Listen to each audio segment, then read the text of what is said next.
April, they roam the grounds of one of the country's most prestigious universities. 35 years ago or so, you might have seen one of them, known among his secretive friends as Temporary. Our number one story in the countdown: if Temporary winds up losing the presidential election this fall, that name is going to haunt him the rest of his life. Temporary. His name in the Yale University secret society Skull and Bones, better known to you as President George Bush. Now, for the first time in the history of that Yale club, two of its former members will go head-to-head for the presidency. Also the first time in the history of that slightly less secretive organization, the United States of America. That's right, John Kerry was also in Skull and Bones. In a moment, a journalist at Yale who has removed some of the unknowns from the bones. First, who are these people? To find the answer, conspiracy advocates point to one secret society in continuous existence since 1832. Skull and Bones is a springboard for a young man to be brought in, trained, conditioned, imbued with these doctrines, and then placed into positions of power to carry out the agenda of the older secret societies. Although there are hundreds of secret societies operating in the United States, there are a few whose names appear frequently. They are the Freemasons, Skull and Bones, the Council on Foreign Relations, the Trilateral Commission, and the most secretive of all, Bilderberg.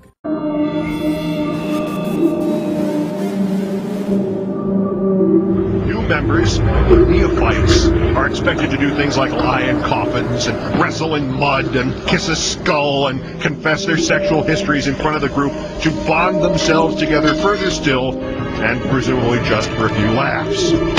Once you're in, you're in. Skull and Bones is for life. The current President Bush, although his kid at Yale has not been tapped for Skull and Bones, even though they do admit women now. You were both in Skull and Bones, the secret society. It's so secret we can't talk about it. His child is not Skull and Bones. His opponent is John Kerry, Bonesman, class of '66. Members of Skull and Bones, a secret society at Yale. What does that tell us? Not much, because it's a secret. And if this needs to be weirder for you, try this. His wife, Teresa's first husband, the late senator from Pennsylvania, John Heinz. His father was Skull and Bones. And to continue to pile name upon some wall in the future for a strategy that has failed. That's the distinction. Sir. First and foremost, I want to thank you for your time. You spent a lot of time talking to us here today. I want to thank you for coming and being open and honest. Were you a member of Skull and Bones from college and Bush? Were you in the same secret society as Bush? Were you in Skull and Bones? Thank you for cutting my mic. Thank you. Are you going to arrest me? Excuse me. Excuse me. What are you arresting me for? Whoa, whoa, whoa, whoa. Is anybody watching this? I'm not doing this. I want to see you. Get off. Get off. What the fuck are you doing? Get off. Hey, hey. What are you doing? What are you doing? What is going on? What is going on? I want to stand and listen to the answer to my question. Why are you arresting me for asking? Help! Help! Help!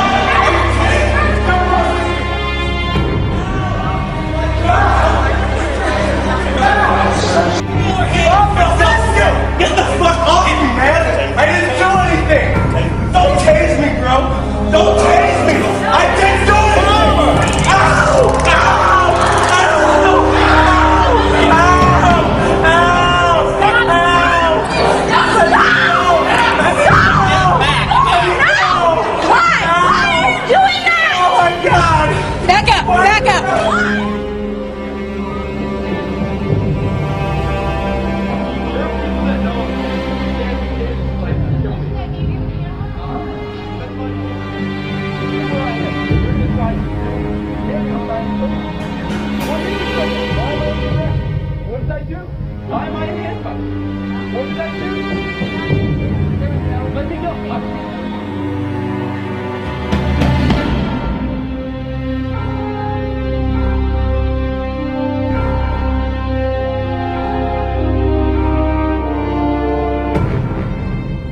You and George Bush were both members of Skull and Bones, the secret society at Yale. The rule is if someone mentions Skull and Bones, you walk out of the room. If you're both in a presidential debate and the moderator says Skull and Bones, do you both leave the podiums? I doubt it. You'll hang in there. I think you'll see both of us have a terrific. You know, I'd love to have a debate with the president right now. There's of us have a terrific. You know, I'd love to have a terrific. You know, I'd love to have a debate with the president right now. There's so much to talk about for our country. You both were members of Skull and Bones, a secret society at Yale. What does that tell us? Not much, because it's a secret. Is there a secret handshake? I wish there were something secret I could manifest. 322, secret number? There are all kinds of secrets, Tim, but one thing is not a secret. I disagree with this president's direction. There are all kinds of secrets, Tim, but one thing is not a secret. There are all kinds of secrets, Tim, but one thing is not a secret. I disagree with this president's direction that he's taking the country. We can do a better job, and I intend to do it. And we'll be watching. Be safe. You were both in Skull and Bones, the secret society. It's so secret we can't talk about it. What does that mean for America? The conspiracy theorists are going to go on. I'm sure they are. I don't know. I haven't seen the rest. Number 322?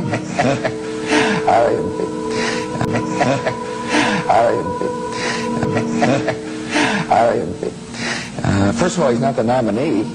And, look, I look forward... Are you prepared to lose? No, I'm not going to lose.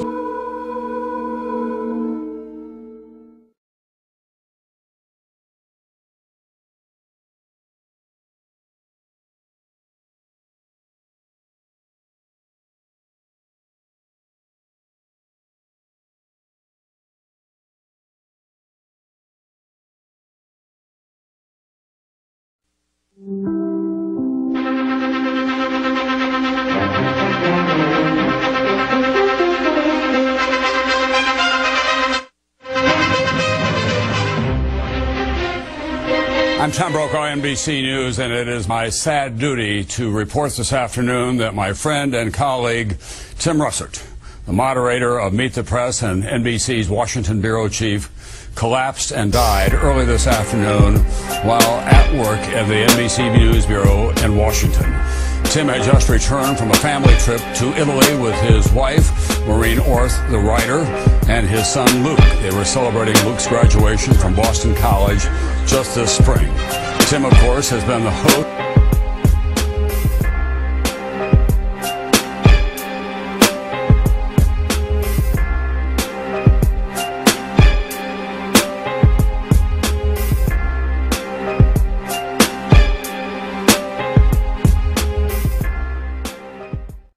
People were going to see is going to make their hair curl.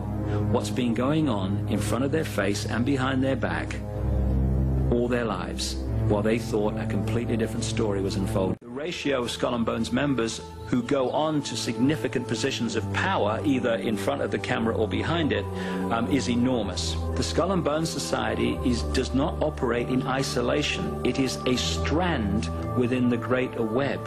And an important one in America. Presidents are not elected by ballot, they are selected by blood.